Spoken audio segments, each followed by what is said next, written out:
Nos prochains invités, c'est Mme Marie-Claude Laberge, qui est responsable des loisirs de Cap-Saint-Ignace. Bonjour, Marie-Claude. Bonjour. Ça fait longtemps qu'on ne s'est pas oui, vu. ça fait longtemps. J'étais même pas au courant de votre changement d'adresse. Bon, ça va pas bien.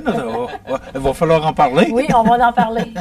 Et Hamilton Sidad, que vous reconnaissez parce qu'il a été plusieurs fois sur nos ondes comme chef d'équipe senior à l'immigration. Hamilton, bonjour. Bonjour, Michel. Content de te revoir. Moi aussi, je suis content de retourner ici au studio. Bon. Je vais commencer avec Marie-Claude. Oui. Première édition, ça s'appelle le Petit Carnaval sur neige de Cap-Saint-Ignace. Oui. Qu'est-ce que c'est exactement que cette première édition de cet événement? Oui, bien, c'est en collaboration avec Hamilton et toute son équipe. Là, il pourra parler du programme. Donc, c'est au Parc municipal Optimis, du patin, de la glissade. On a aussi de la musique, des fabrications d'épaulettes thématiques carnaval. Donc, Hamilton apporte aussi son soutien là, pour de la danse, un peu costumé, les mascottes, un feu, beaucoup d'animation dans un après-midi. Donc, samedi qui s'en vient de 13h à 17h. Bon, c'est gratuit. C'est samedi le 8 Oui, février, mais ça s'en vient très rapidement. Ça s'en vient rapidement. C'est quoi l'idée? Parce que ce qu'on voulait, ce que je comprends dans le communiqué, c'est que on voulait organiser une fête, mais on voulait aussi impliquer des gens qui font partie de l'immigration. Est-ce que je le dis bien? C'est simple. Okay. La formule, c'est qu'on a beaucoup de gens qui arrivent dans notre territoire, tu sais, beaucoup de gens qui sont de nouveaux arrivants, qui ne sont pas encore habitués à l'hiver. Pour vivre au Québec, il faut vivre l'hiver. Fait que l'activité, c'est une activité festive c'est justement pour faire les maillages entre la culture québécoise et la culture des gens qui viennent juste d'arriver. Carnaval, c'est justement Carnaval sur neige. On va avoir comme plein d'activités, comme Marie-Claude avait déjà dit, mais notre but, c'est faire que les gens sortent de leur maison, qu'ils rencontrent des gens du Québec, les gens du Québec sortent de la maison, rencontrent les gens qui choisissent notre belle région pour vivre. Hamilton, je suis content que tu me dises ça. Est-ce que, justement, le mariage, je peux prendre le mot, entre les Québécois et les immigrants, se fait bien? S'il y a quelqu'un qui peut répondre à cette question-là, c'est bien toi. Est-ce que ce mariage-là se fait bien? Nous travaillons très fort pour ça. J'aurais dû dire, excuse-moi, oui. Acceptation, peut-être, le mot est peut-être plus juste. Est-ce que ça se passe bien? Écoute, de plus en plus, on voit les résultats. On voit des gens qui viennent, des gens qui participent, et à qui après un événement, ou d'autres que nous organisons, ils vont prendre un café ensemble. Ils vont inviter pour venir dans leur maison, et vice-versa. Donc pour moi, ça, c'est déjà un bon résultat. On avait une devoir qui, pour cette année, on a eu, à niveau démographique, on a monté. Ça, c'est des résultats aussi. Parce que je dirais que c'est toujours une chaîne. On promouvoit, on accueille, on intègre. Et on voit de plus en plus ces phénomènes de personnes s'installer dans notre région. Tu parlais d'hiver québécois. Oui. Est-ce que l'intégration pour ces gens-là se fait bien? Parce que je voyais, là, entre autres, là, on va voir une dame qui va danser là, en mode carnaval de Rio. Là. Oui. Bon, on sait que le carnaval de Rio, c'est un petit peu plus chaud qu'en fin de semaine. Il y en a un peu fois pour samedi. C'est un bon exemple d'adaptation. les filles, quand elles sont là, ce sont des filles québécoises, seront là, et qu'ils ont adapté leur costume, genre carnaval, pour l'hiver. C'est déjà une adaptation. On sait, l'hiver, et chaque année, on a cette saison, mais il faut vivre cette saison pour être capable de meilleur dépasser les étapes d'hiver. Et c'est ça le message qu'on a avec le carnaval sur neige au Cap-Saint-Ignace. C'est justement faire une activité qui va rassembler les gens, n'importe quel âge, n'importe quelle origine. L'important, c'est venir avec nous pour ce grand rassemblement. Bon, on sait que ça a eu lieu à Saint-Pierre, on sait que ça a eu lieu à Berthier aussi. Oui. Il y a eu d'autres endroits où tu as organisé un tel événement. Pourquoi Cap-Saint-Ignace? Est-ce qu'on a beaucoup d'immigrants à Cap-Saint-Ignace? Oui, on en a quand même plusieurs. Oui, Hamilton pourrait peut-être répondre plus, mais oui, on en voit plusieurs. Et en fait, semaine qui vient de passer, j'avais une randonnée raquette et en soirée, et j'avais un petit groupe, justement, là, qui était là, et c'était super intéressant. Ce qui est le fun à Cap-Saint-Ignace, c'est que moi, service des loisirs, sur place, on prête tous les équipements. Donc, que ce soit de la raquette, on prête la raquette, on prête des patins, on a peut-être une centaine de pattes de patins qu'on prête. On prête des tubes pour aller glisser, des tripes, là, comme on dit. Des aides à patins, parce que des fois, les nouveaux arrivants, ils ne savent pas patiner non plus, même si tu es adulte, tu ne l'as jamais fait. Donc, on a des aides, on a des casques. C'est ça l'importance, comme je dis au début, d'avoir un contact avec la culture québécoise pour apprendre à patiner, pour apprendre à marcher sur les raquettes. Ce sont des choses qui, habituellement, dans certains pays, sont pays chauds, on n'a pas ce phénomène de la neige. C'est important qu'on nage toujours, disons, en coaching à côté, pour être capable de lui montrer comment vivre ici au Québec. Ça évite aux gens de s'acheter l'équipement. Donc, nous, on le prête gratuitement. C'est vraiment bien apprécié. Bon, puis Marie-Claude, oui, il y a une fête en fin de semaine, mais ce que je comprends, c'est qu'on peut faire ça tout l'hiver, des activités. Oui. On fait ça où, chez vous? Au Parc municipal Optimis. OK. Puis c'est quoi? Il y a une patinoire? Il y a la patinoire, oui, une très grande patinoire. Je sais qu'il y a un terrain de balle l'été, oui, un terrain de balle, patinoire, une grosse glissade qui est aménagée justement sur le terrain de balle. Donc, on prête l'équipement en tout temps à tout le monde. OK. C'est important ce que vous mentionnez. Oui. La raquette, on fait ça où? La raquette, on va éventuellement, parce que là, on attendait la neige, mais éventuellement, on va avoir un petit sentier au Parc Optimis. On l'avait l'année passée. Mais sinon, l'emplacement, c'est vraiment au Moulin Ouellette. Okay. Sur le chemin Vincelot, au Moulin Ouellette. Donc, il y a plusieurs sentiers. Il y a un 2,5 et il y a peut-être un 5-6 autres kilomètres là, qui s'ajoutent là. Est-ce que les gens participent, Marie-Claude? Oui, bien, la raquette au Moulin Ouellette, c'est de façon autonome, sauf peut-être la randonnée. Mais oui, les gens participent en fonction de la météo et du froid. Là. Donc, à moins 30, des fois, les gens aiment rester à l'intérieur. Mais oui, ça participe bien. La patinoire, là, est très utilisée. Les gens apprécient, sont contents. L'effet gratuit est recherché aussi, là. Le fait d'intégrer les municipalités comme on le fait, là, parce qu'il y a eu de tels événements ailleurs, est-ce que ça facilite tu parlais que les gens, après ça, vont prendre un café, mais est-ce que les gens se sentent accueillis? Nous autres, on est comment les Québécois, nous autres, par rapport à ça? Je dirais que ce genre d'activité qui normalement, nous organisons dans tous les territoires de la MRC. Moi, je n'ai pas de décision entre le Nord et le Sud.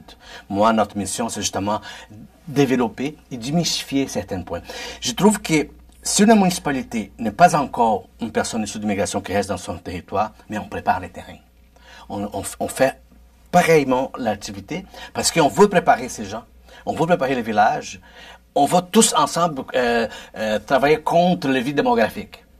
Je dirais que c'est préparer le village. Ici, on ne sait pas, si les gens ne savent pas, mais dans toutes les municipalités, on va trouver des patinoires, on va trouver des structures aussi à niveau de loisirs, mais qui sont très peu connues. On a besoin vraiment de parler plus qu'on a ce genre de structures, même aussi pour attirer de nouvelles familles. Si on parle, ça va être, à côté que je m'avais acheté, là, un patinoire pour mon enfant. J'ai un exemple de 2 enfants issus d'immigration qui sont arrivés à Montmagny, ça fait 2 ans. Et quand c'est arrivé le moment du loisir, ils ont été tristes parce qu'ils n'ont pas été capables de patiner. Le papa et la maman, ils ont parlé avec un coach de hockey. Ils ont commencé à patiner. Ils viennent de pays chauds, hein? Pays chauds. Et aujourd'hui, les 2 garçons, ils font partie d'une équipe de hockey d'ici. Oui. Les 2 garçons. Écoute, ça, pour moi, c'est un bon exemple de qu'est-ce qu'on peut faire avec cette activité. Les enfants s'intègrent bien. Aussi, via l'école, le réseau social se fait très rapidement. Ils ont des amis. Donc, les enfants ne voient pas de différence. Là. C'est un ami de plus, puis ils les intègrent. Là. Mais est-ce qu'ils y vont? Vous dites que vous avez les installations à Cap-Saint-Ignace, là? Puis, oui, nous, là... Est-ce qu'ils y vont, les immigrants? On parle des gens qui demeurent à Cap-Saint-Ignace, mais les immigrants, est-ce qu'ils y vont? Les immigrants, oui, ils viennent. Puis, je peux même parler l'été, la piscine. Là, on a des gens là, qui viennent se baigner. On a une clientèle régulière d'immigrants qui participent au même titre que tous les citoyens. Là. Oui. Vous êtes en mesure de me dire, parce que j'ai posé la question, mais je n'ai pas eu la réponse, est-ce que nous autres, les Québécois, on intègre bien ces gens-là chez nous? Est-ce qu'on les accueille bien? Est-ce qu'on s'en occupe? Parce que je vois là, qu'on organise, les services de loisirs organisent des activités, mais est-ce qu'on va les chercher et dire, hey, j'ai une bonne expérience là-dessus. Je dirais que, comme je dis souvent aux nouveaux arrivants, si les Québécois ne viennent pas vers toi, allez-y vers eux. Allez-y vers eux. Donnons pas en avant. Et c'est ça qui arrive. Quand je m'en vais en région, tu sais, regarde, mon accent, tu dois te percevoir que je ne viens pas de l'accent-Jean. Ma couleur, on voit que je suis foncé. Donc ça, quand je suis en région, je m'avais directement rencontré ces gens-là. Et c'est toujours un bon accueil. Et ça, c'est le message qu'on passe pour les gens aussi qui viennent d'arriver. Allez-y vers les gens. Si les gens viennent vers toi, allez-y vers les gens. Les gens sont ouverts quand tu vas venir vers eux. La petite chose que je peux peut-être dire, des fois, c'est la barrière de la langue. Hein? Ici, on parle français, un petit peu l'anglais, espagnol. Oups, là, on a de la difficulté. Hein? Donc, même moi, loisir, je voudrais aller vers les gens. Fait que je dis bonjour, allô, ça va bien? Mais là, ça devient une petite conversation, des fois, qui est plus de base. Là. Ça, c'est un bon point, Marie-Claude. Oui, ça, c'est plus difficile parce que c'est ça. Moi, j'aimerais ça dire aux gens, il y a telle activité. Mais... C'est pour ça que nous encourageons souvent les gens que la base d'intégration au Québec, c'est le côté linguistique. Il faut faire des efforts pour parler et se communiquer en français. Ça, c'est clair, notre message. Parce que si on n'est pas capable de se communiquer, ça va être isolé. C'est ça que je veux pas. La communication, c'est la base. Musique avec DJ, animation, mascotte, guimauve, café, chocolat chaud, petit foyer pour réchauffer les convives. Donc, il y en a pour tous les goûts. Il y en a pour tous les goûts. Ça commence à 13h? Oui. Jusqu'à quelle heure? 13h à 17h. C'est vraiment toute la période de l'après-midi. OK. Là. Et ça se passe au Parc municipal Optimis. De Cap-Saint-Ignace. Oui, 630, route du Petit-Cap. Marie-Claude, tu vas me laisser, il reste à peu près 4 minutes. Oui. Nous avons appris, avec tristesse, je le dis là, profondément, avec tristesse, que tu nous quittes. Tu t'en vas sous d'autres cieux. Bon, tu as eu une offre d'emploi et tu t'en vas rejoindre la mairesse qui est originaire de Montmagny, Manon Cyr, qui est mairesse à Chibougamau. Alors, tu nous quittes pour Chibougamau. Mon cher ami. J'aimerais ça que tu me donnes les raisons de ton départ, parce que au mois de novembre, tu as été reconnu comme un personnage important dans la région. Tu as été reconnu par extrêmement honoré. Le gala Prestige des Jardins. Là. Oui. Écoute, tu as fait ta place et tu as pris une grande place depuis 4 ans. Et là, tu as décidé d'aller sous d'autres cieux. Quelle raison motive ta décision, mon ami? Bon, Michel, tu sais que nous... Je suis même sans mots pour te dire. Bon, bref, OK. On retourne à la question. Moi, je travaille avec un contrat. Je travaille. Et mon contrat, ça ne va pas être rénové. C'est le mois de mai qui s'apprend la fin. Je ne pouvais pas attendre jusqu'à la fin du contrat pour prendre une décision. Tu sais, je suis beaucoup attaché à la région. Même quand je te parle beaucoup, je te jure, je suis beaucoup attaché. Mais je ne pouvais pas attendre jusqu'à la fin pour virer de bord. Et, sans savoir ce qui allait se passer après. Sans savoir qu'elle allait arriver après. C'est pas seulement moi dans cette situation, mais plusieurs personnes qui travaillent avec des programmes gouvernementaux sont dans cette situation-là. Dans mon cas, j'ai eu une proposition et j'avais des dates aussi pour dire oui ou non. Je ne pouvais pas perdre cette situation. Fait que... Tu nous quittes quand? À la fin du mois de février. Et tu vas aller faire quoi chez Bougamau? En fait, je vais travailler dans un organisme d'attraction pour la baie James. Et c'est ça mon rôle. Hein. Et disons que c'est mon point vraiment fort. C'est l'attraction, c'est vendre les régions, ce genre de choses. Mais, comme je te dis toujours, la Terre est ronde. Hein. On ne sait jamais qu'est-ce que ça va arriver demain. Mais aujourd'hui, c'est qu'est-ce que je peux faire, c'est justement prendre cette décision-là. Et tu t'en vas faire exactement ou presque les mêmes fonctions que tu faisais ici? Oui, exactement. Je fais presque la même fonction avec les titres pour les faire. Fait que présentement, j'ai un titre qui peut-être je ne pouvais pas faire tout ce que je pourrais faire. Fait que dans ces cas-là, je vais être plus dans cette dynamique-là d'attraction et promotion de la région. Je veux te souhaiter bonne chance. Merci, Michel. Dans tes nouvelles fonctions, mais sache que de te voir partir, moi, ça me rend triste et beaucoup de monde parce que tu as pris ta place et tu as occupé une grande place au niveau de l'immigration, Milton. Et tes photos et tes... Écoute, on te voyait partout. Je n'ai pas attendu cette question d'aujourd'hui, mais la chose que je pourrais dire aussi pour les gens, c'est un gros merci.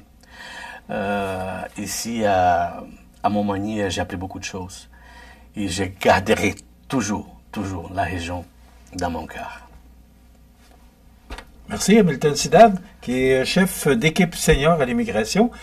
Marie-Claude, on termine juste pour rappeler, c'est samedi, le 8 février, ça commence à 13h. Oui, 13h à 17h, c'est gratuit. On attend tout le monde, de l'animation. J'essaierai là, hein? J'essaierai là. Oui, exactement. Puis tu vas prendre des photos, bien sûr. Des photos, bien sûr, bien sûr. Merci beaucoup. On vous souhaite un bon succès pour cet événement. Ça s'appelle le Petit Carnaval sur neige de Cap-Saint-Ignace. C'est une activité interculturelle et intergénérationnelle totalement hivernale. Ça se passe à Cap-Saint-Ignace. C'est à 13h samedi, le 8 février.